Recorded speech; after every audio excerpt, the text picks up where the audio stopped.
Spearheaded by Devil May Cry director Hideaki Itsuno, Dragon's Dogma is often overlooked in the list of last gen's best RPGs. Inspired by Western Goliaths like Skyrim, Capcom challenged itself to create its own fantasy epic. In practice though, well, it was far from a simple project. But this month, the enhanced Dark Arisen version arrives on Nintendo Switch, giving us a chance to reassess how it holds up on more modern hardware, and as a portable experience too.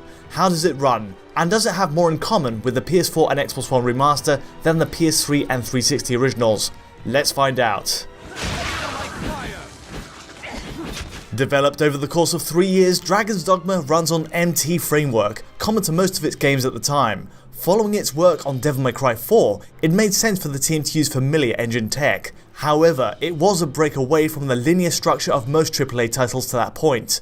Using the limited resources of PS3 and Xbox 360 at the time, the team made a rare push for a fully open world design. Ultimately though, and while the mechanics hang together well enough, the frame rate struggled on those machines. Pop-in was an issue, and frankly, texture work all round doesn't hold up so well. So what of the Switch release? Docking Switch under a TV shows a marked upgrade in several respects. Okay, it keeps certain advanced techniques like crepuscular rays and dynamic shadows, both of which were present on last gen back in 2012. Sunlight flits beautifully between trees, from the grey skies blanketing the game's opening scenes.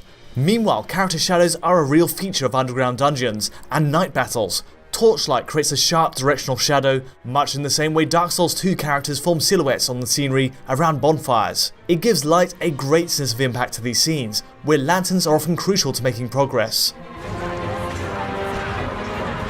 There are clear upheavals elsewhere though. Native resolution for one gets pushed higher on Switch to 1600 by 900 while docked. At 900p, it's a more passable experience that works on modern 1080p TVs, and it retains a similar post-process anti-aliasing setup to the original game too. That's a big upgrade on the 1280 by 720 image on PlayStation 3 for example. Side by side, it's also impossible to ignore the change in aspect ratio on Switch. We're now filling out the full 16 by 9 screen real estate, whereas PS3, in practice, well, uniquely, it aimed for a filmic 2.35:1 style presentation, which actually meant it only ran at a native 1280 by 608 resolution. It's a full-on improvement, although inevitably it falls short of the PS4 version's full 1080p image. Where does the Switch release stand visually then? Inevitably, it does fall between, say, the PS3 and PS4 releases in terms of graphic settings. Comparing Nintendo's hybrid with the last-gen machine first, clearly there's changes to texture quality. Even a close-up of the lead character's clothing shows a boosted high-grade asset on Nintendo's machine. In truth, these textures aren't exactly showcase material for any platform, but the bottom line is Switch is using the same asset as the newer PS4 edition. Now, Switch is capable of more flattering material work in an open world design. Indeed, games tailored for the hardware, like the excellent Xenoblade Chronicles 2, already proves the point the machine can be pushed to more eye-catching results even at scale. But relative to the console versions of Dragon's Dogma out already, the Switch version at least doesn't fall short. Of course, the PC version reigns supreme in terms of scaling to higher resolutions, but even looking at PC, that same shirt material on our character, yep, it's the same as what we have on Switch. It doesn't look great no matter what platform you're playing on. How about comparisons to the PS4 release then? Surprisingly, Switch's 4GB RAM allocation is more than enough to cope with a game that, ultimately, was built for a console generation standardized on 512MB of memory. Texture work maxes out on both. There may be a few differences in spots, and certainly texture filtering quality takes a hit on Switch as per usual with most ports, but the bulk of play reveals an exact match in the open world, interiors, and up close on characters. The more obvious difference is in shadows. Look close and you can catch a big difference here. Switch misses the sharp, clear outlines available on PS4. Then again, it boasts a higher preset than the blurrier shade outlines of last-gen machines. Just as with the resolution situation, it finds a nice middle ground that suits the hardware spec well, though some flickering shadows do remain. There are a scattering of other minor changes, ambient occlusion shade being one of them. PS4's implementation is more refined and less thick than Switch's, but easily the bigger issue is world detail itself. Up close, both versions load the same assets in at likewise quality, but here's the point. PS4's draw distances for foliage, objects and NPCs are much further afield. Switch users are setting much closer to last-gen consoles, and it must be said it stands out at the higher 900p native res it pushes. The result is you'll see much more pop-in than you're used to by today's standards. It doesn't take any slow motion shot or zooms to catch it. Almost every area, barring dungeons, just has pieces of the world pop into view right in front of you. In a similar vein, Dragon's Dogma is a little rough around the edges in terms of glitches. More than once I've caught NPCs jittering around on the spot or in the corner, just as they did on release 7 years ago. It's fair to say Capcom's RPG isn't a looker on that big screen, but it's far more flattering when played handheld. That 6-inch display really hides many of the game's rough points, and the fact is taking direct capture of Switch in portable mode shows every asset, all settings, and even the level of pop-in are identical to the docked experience. Side by side, the only real cutback is in resolution. You're not getting a 720p image here sadly, rather the typical number is 1024 by 576 to my testing.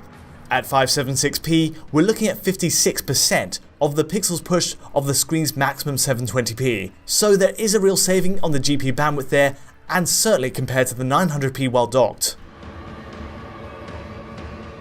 In terms of performance, most of Capcom's choices here are geared towards getting Switch running at 30fps locked, just like PS4. Docked under a TV, that's precisely what we get most of the time, and the comparison against PS3 really shows just how far we've come. The resolution is higher, textures are sharper, shadows are improved, and frame rates soar far over PS3's wavering 20 to 30fps range. Back in the day, it could even dip into the teens when pushed, but not so on Switch. The bottom line is, for all the limits this version does have in draw distance, the saving grace is it at least runs well most of the time. That's not to say it's perfect by any means. You'll have no doubt spotted the little fluctuations in frame pacing on the left side graph, and that means we're face to face with our old arch nemesis, bad frame pacing. So yes, frame time spikes are an issue on Switch. It's not the worst we've seen at Digital Foundry, but the 30fps cap here has a clear flaw on console, a trouble even the PS3 edition had in the rarer instances it hits that ceiling. And that's not to say the Switch version is untouchable in hitting 30fps either.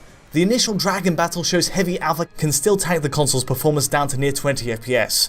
This moment is the worst spot I've encountered so far, thankfully, but there is potential for similar results later on. Clearly though, Switch is the smoother way to play the game. That being said, PS4 still shows how much better it could be, running at 1080p with a near faultless 30fps. The frame pacing issue is still there, and some stutters interrupt play, but it clears up the drops Switch has with its TV playback. Quite how this one isn't running at 60fps is a surprise, and so obviously PC remains the best pick if you're after the highest refresh.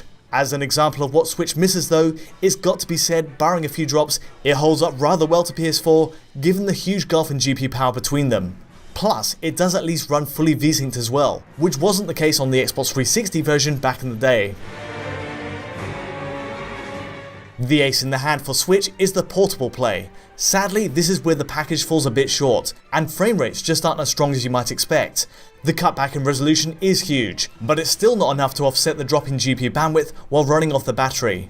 Taken in comparison, it's dropping to the 20fps line, though not quite as drastically as PS3. That's coupled with similar frame pacing troubles as the regular dock play too.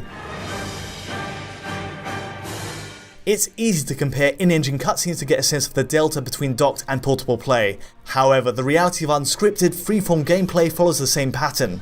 I've seen enough drops in regular play to say mid-20s frame rates will seep into the experience. Gather enough pawns, fire off enough effects, and that line will start tumbling in portable play. The saving grace is, these drops are better hidden when played on Switch's smaller screen, but that shouldn't really be the excuse. It's really a bit of a shame more couldn't be done to mitigate these drops, especially with such aggressive cuts in resolution and tolerating the pop-in too. Dragon's Dogma is an interesting exercise in making use of Switch. For one, it's remarkable how much of the PS4 release carries over, especially in the texture work. Then again, it is a game with inherent limits, and draw distances are very much of last-gen standard. Capcom's experiment in open world design paid off, but there is a sense Switch is capable of much more with dedicated development, tailored purely to the system. Dragon's Dogma is nonetheless a solid RPG with a decent technical backbone, and there's plenty here to sink your teeth into. Just be prepared to feel the ripple effect of Capcom's efforts to work around last-gen limits as you play, even today. But that's all I have time for.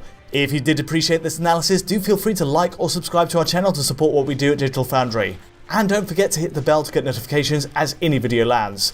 Check out our Patreon at digitalfoundry.net for the source file to this analysis, and to get in touch with me directly, just use Twitter. But from me for now, thanks.